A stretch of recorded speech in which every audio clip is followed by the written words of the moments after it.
Yeah, it's like when I took out membership to the New South Wales one. I took out 10 years after the 2008 thing, thinking I'll keep them alive, sort of thing. And then they stopped having the bulletin or something. And so like there was 5 years of no bulletin or something. And then when my membership, my 10-year membership ran out, yeah, I thought they would just keep you going for a couple of years or something else. Well, thank you very much. Your 10-year subscription after the 2008 thing kept us going so that we could eventually finally put these journals you should have got in those 5 years that you didn't get them. We decided to add on an extra 5 years. For those 5 years you didn't get the journal when you paid for the journal and it didn't turn up. We're just going to add those on. That's what I expected to happen. No, no. Very sorry, your membership's ran out. The fact that you had 5 years with no journal, even though you paid for 5 years to have a journal, I thought, you know, it would just have been magnanimous and gracious and just basic bloody common sense. You know, where you want to keep your members happy. I mean, I had the common sense to think that, you know, after the 2008 crash, that, you know, they might be in trouble financially. So if I take out a, you know, oh, and the other thing was with the Victorian, the journal, the last thing that turned up, they had back-to-back issues. Like I've been surmising what's going on. They've gone to like one physical, you know, half the journals of the year. They've only got 3 journals, I think it is.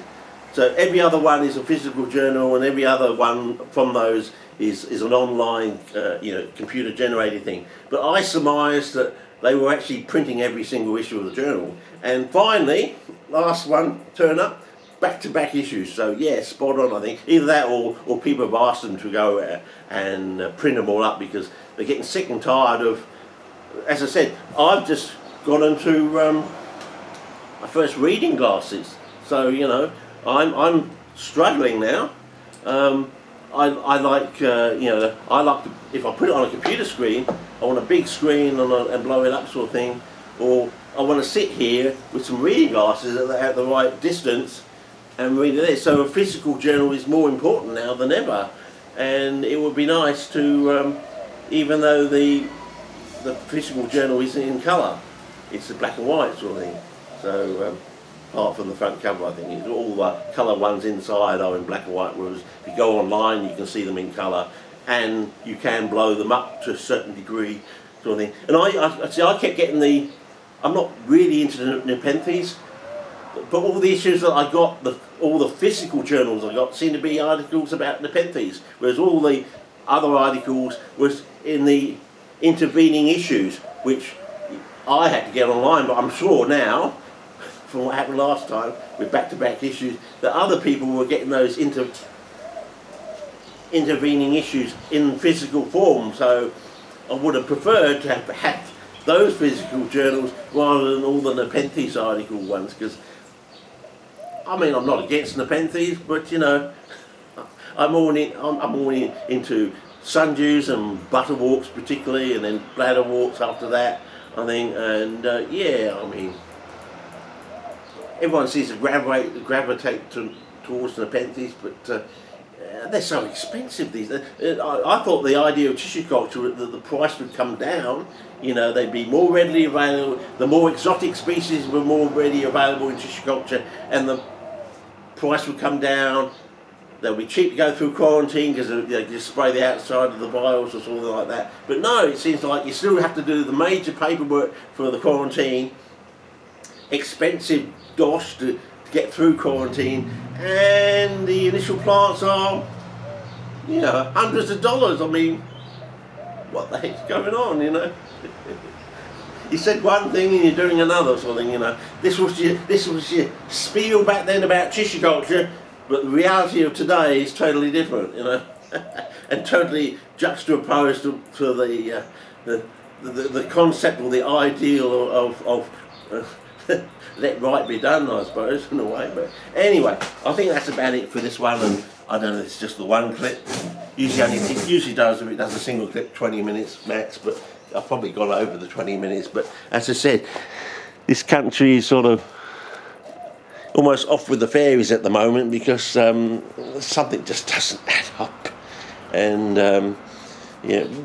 as I said, when the country's in dire straits with all the floods and stuff, you want a bit of a distraction, but the distraction that's come out is totally arse up and doesn't make sense. And that's because of that, it's become more of a distraction than it would normally be. People are talking about it now, and they're still talking about it. Just like this storm we had 5 weeks ago, it's incredible. We've had trees falling over 2, 3, 4, 5 days later after the storm. We're finding other things that we haven't noticed from the storm later on, like with the shed and things like that. So yeah, and we're heading rapidly into a bushfire season. So is it going to have any effect on the coming bushfire season? I don't know.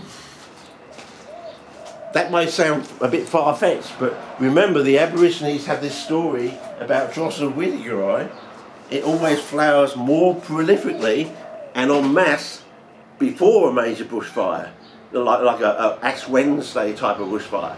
So they'll flower en masse, and that tells the Aborigines that there's going to be a major fire, and people still can't work out how that is.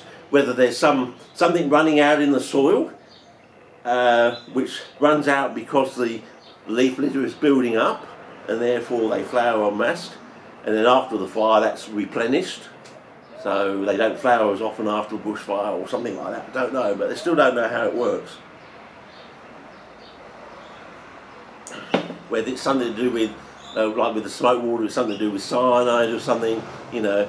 By the time the cyanide breaks down, they can now flower en masse, and that's by the time the cyanide breaks down, that's when you'll have another major bushfire. Don't know. Or somehow the leaf litter builds up to a certain mass, and that can degrade things like the cyanide or something like that, or can plenish the microbes in the soil that can break down the cyanide or something, and therefore the plants flower more prolifically. Now they're not being so inhibited by the cyanide or something in the soil. Don't know, but anyway, I still don't know how it works, but there's just some ideas that how it might work. But as I said, they had this Aboriginal. I'll link the video where I talk about this in the description box. Plus, I'll link the description of. I'll put the storm video in. It's only 4 minutes. That's how long the storm was. It was 4 minutes. The first 3 minutes, fine. It was in the third to the fourth minute. That's when all the damage was. We had the limbs coming off the trees, and they were actually coming through the whiteout and bouncing across the road from behind the whiteout out into visibility. It was really amazing. If you look in the video and you blow it up in your big screen, you'll be able to see that. I mean, I still don't have 4K, but if I had 4K, you'd be able to see it just as I saw it. I've only got like 1080p at the moment. Camera's supposed to do 4K, still don't know how to do it. You would think, you know, that would be the first part of the instruction booklet. How to get, this is a 4K camera, this is how you get 4K. Apparently you have to use a totally different program system or something. So if you learn the basics on 1080p, you've got to go to a completely different system on 4K. It's crazy. There's no common sense in the world, you know. So let's say we have this idea in music of MIDI. That works. You can attach anything to anything, and anything will work. And product across the board sells. You know, I want a sequencer. I'll buy it because I know it's going to fit with the keyboard. I can buy an extra keyboard. I know because it's going to fit. It's going to work. So there's no resistance to parting with a wad of cash. You know. Because you know it's going to be functional, it's just bloody going to work, you know, as we say that. Well, we say a bit more crudely down in under. We like things that just bloody fucking work, you know, in Australian parlance. Anyway, okay. We'll see. I don't know. It's not to the same Christmas as my previous videos are before the camera went skew with. But I mean, I've had it 7 years now, so it's time for probably time for a new camera or something, or